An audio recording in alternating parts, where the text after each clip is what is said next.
तर मंत्रिमंडळ विस्तारात भाजप धक्का तंत्र वापरणार असल्याची चर्चा आहे। काही जुन्या चेहऱ्यांना धक्का दिला जाईल तर काही नव्या चेहऱ्यांना संधी दिली जाणार आहे। भाजपचे 15 ते 20 आमदार हे मंत्रिपदाची शपथ घेण्याची शक्यता आहे। जातीय समीकरण, स्थानिक स्वराज्य संस्थांच्या निवडणुकांचा विचार करूनच नव्या चेहऱ्यांना संधी दिली जाणार आहे। 11 किंवा 12 डिसेंबरला फडणवीस सरकारचा मंत्रिमंडळ विस्तार होण्याची शक्यता आहे आणि त्यामध्ये धक्का तंत्र वापरलं जाऊ शकतं। प्रतिनिधी सुशांत सावंत आपल्यासोबत आहेत, त्यांच्याकडून अधिकचा तपशील जाणून घेऊया। सुशांत, खरं तर बऱ्याच गोष्टींचा विचार हा भाजपला किंबहुना महायुतीला देवेंद्र फडणवीसांना करावा लागणार आहे। मंत्रिमंडळ विस्ताराच्या वेळी कोणते मुद्दे असतील, जसं जातीय समीकरण, तो ज्याप्रमाणे आपल्याला माहिती मिळते जातीय समीकरण असेल किंवा स्थानिक स्वराज्य संस्थांच्या निवडणुका, आणखी कोणते मुद्दे असतील आणि मग नवे चेहरे कोणते असतील ज्यांना संधी दिली जाऊ शकते?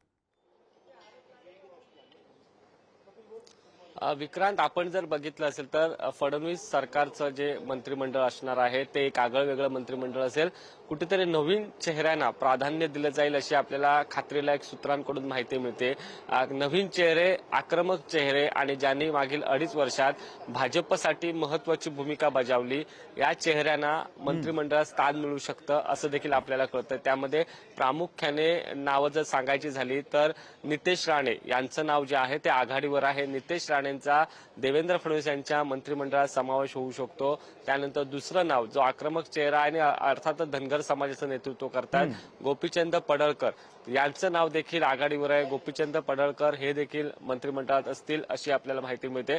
मात्र विक्रांत, बघितलं असेल तर या नव्या चेहऱ्यांना कुठेतरी संधी देताना काही जुन्या चेहऱ्यांना मंत्रिमंडळातून वगळण्यात येईल असं आपल्याला एका भाजपच्या वरिष्ठ नेत्याने सांगितलं। त्याचं मुख्य कारण म्हणजे वरिष्ठ नेत्यांकडे आता पक्षाची जबाबदारी दिली जाणार आहे, कारण काही मंत्र्यांची कामगिरी जी आहे ती समाधानकारक नव्हती आणि याच मंत्र्यांना आता यावेळी मंत्रिमंडळात स्थान दिलं जाणार नाही अशी आपल्याला माहिती मिळते।